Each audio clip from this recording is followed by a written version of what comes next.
Hello there, my name's Cosmic. Today's video is about how there is the saying of as above, so below, as within, so without.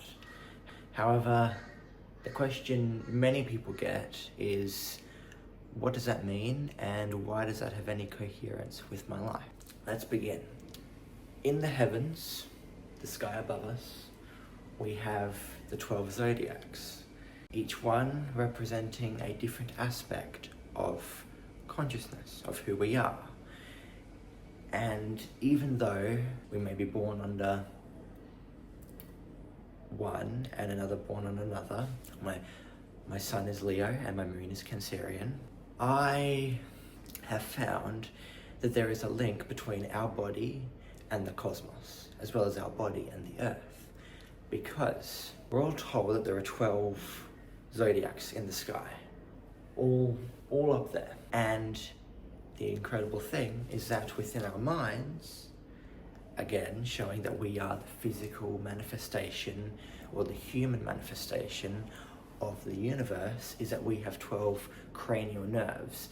Now, I don't know much about the cranial nerves, not enough to shed light on what they do. However, seeing as everything is connected and everything is syncretism, it's my gut feeling that just as there are 12 zodiacs in the sky, we have the 12 cranial nerves, and they would act with our body in a similar manner to the way that the zodiacs of the heavens dictate what happens on the ground here, as well as for us, because it's all holographic and fractal.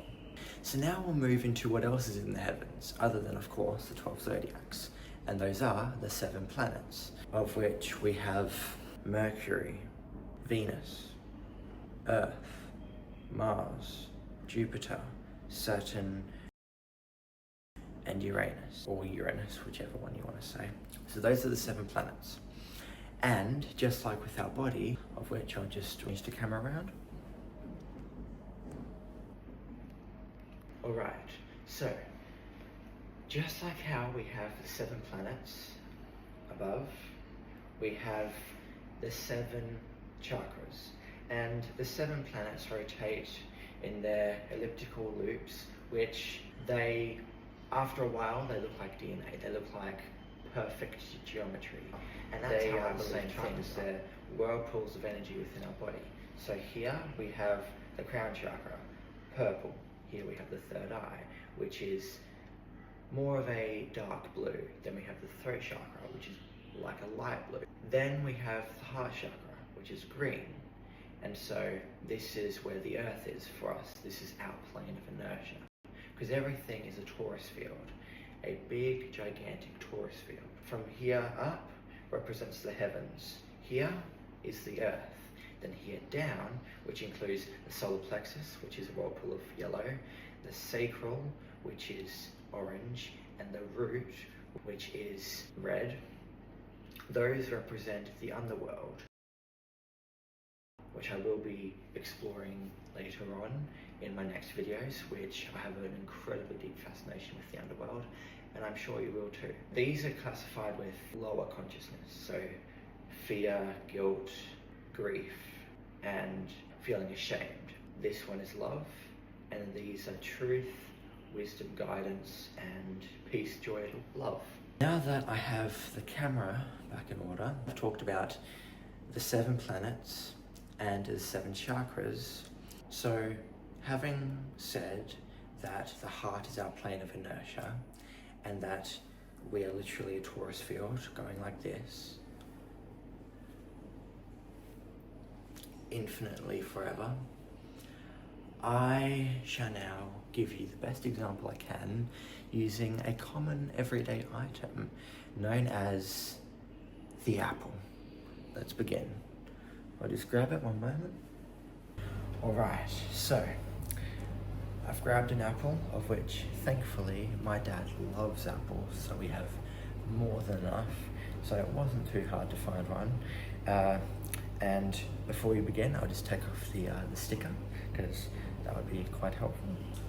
Alright, having taken the sticker off the apple, we can now enjoy it in its full essence. So this is a torus field, the top and the bottom. And at first it's just like, okay, well, all I see is a sphere. It's round and it's also bloody cold. But that's, and also it's delicious, but that's besides the point. So I shall cut it up for you and we shall explore the torus field. Alright, so I have found a green cutting board which is perfect for this because it's based on the heart. And so I shall take you on a journey into the heart of who we are. Jesus Christ, this is tough. There we go, got it. That is the inside of a torus field, right there. So this area here, that's where we live. This is the plane of inertia right here. It goes in and out, in and out, in and out, both ways, endlessly. It's an infinity, it's an 8. And these seeds are definitely what made it bloody difficult to cut. Anyways, so we have the apple. Now, as I said, our heart is the plane of inertia. So for this apple, its root chakra would be here, its heart would be here, and its crown would be here. And so, yeah, let's take that in as much as you want.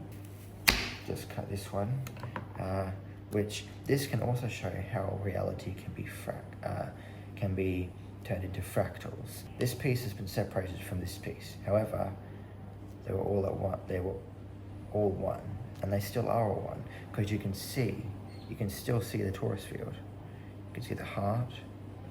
You can see the crown, the root. It's all still there, and delicious.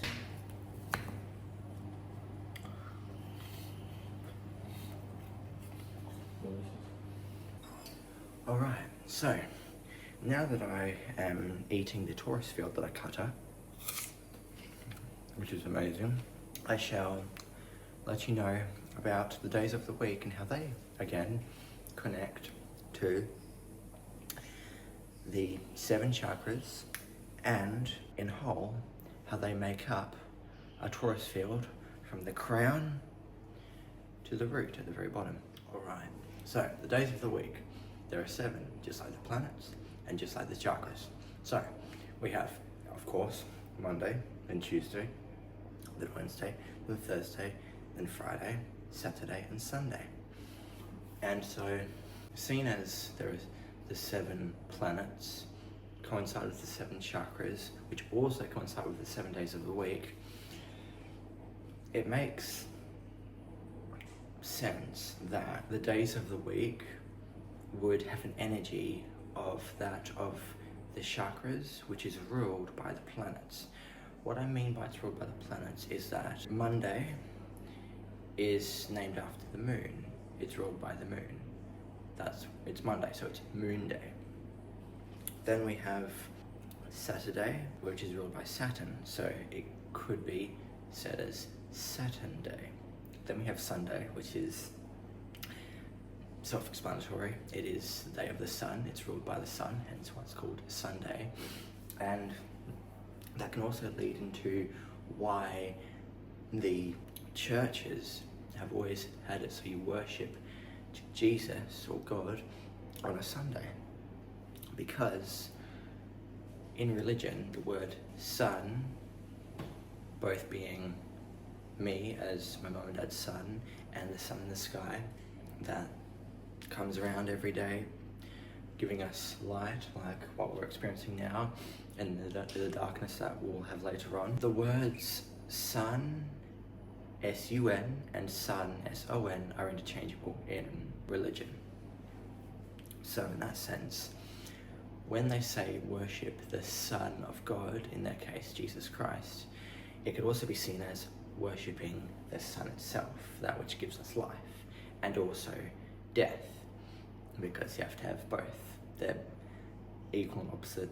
You can't have one without the other. And so that's also why when you go into a church or someplace, you'll see this figure with a halo around their head to show that they are the Son, both the Son of Man and the Son of God. So, as I've said, we have the 7 planets, the 7 chakras, the 7 days of the week, of which the 7 days of the week have the energies of the 7 chakras, which are ruled by the 7 planets, of which even the 7 chakras have the energies of the planets. There's also 7 colors of the rainbow, which is pretty cool. So if you ever see a rainbow, it could be like the Bifrost coming down, and I could definitely imagine someone walking up it and speaking to the planets, the 7 planets, because they are walking the 7 colors, which I feel in a magical sense would only be able to be walked on if you had all 7 chakras balanced. So you could take in all the 7 colors and then talk with all the 7 celestial bodies, which are themselves, in a sense, planetary gods of the solar system, which is actually the solar system, because without them we wouldn't be able to exist. Our ways of being, our ways of existing, it wouldn't be possible. It's like our coding. The sky is the coding for the game that we play on this surface realm. So it's very, very interesting. Now we shall move on to the 5 elements, of which there is air, earth, fire, water, and spirit, or soul, or energy, frequency, the quantum field. And not only that, but what else is in 5s?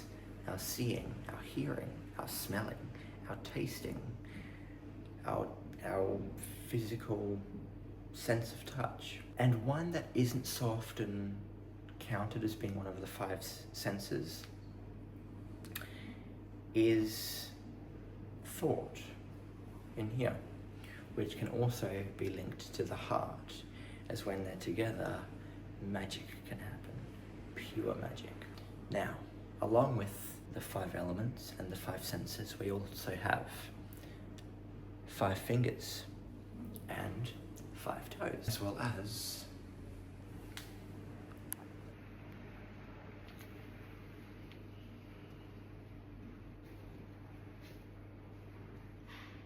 5 points of the body.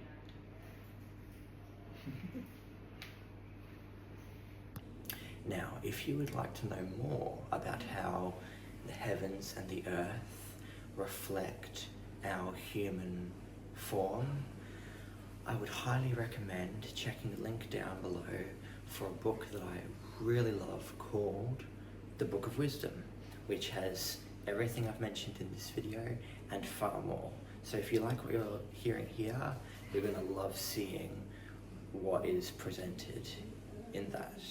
And with that said, I hope you enjoyed this. Thank you for watching. Clicking that link down below would greatly help me. I would really appreciate it. And I'll see you in the next one. Bye-bye.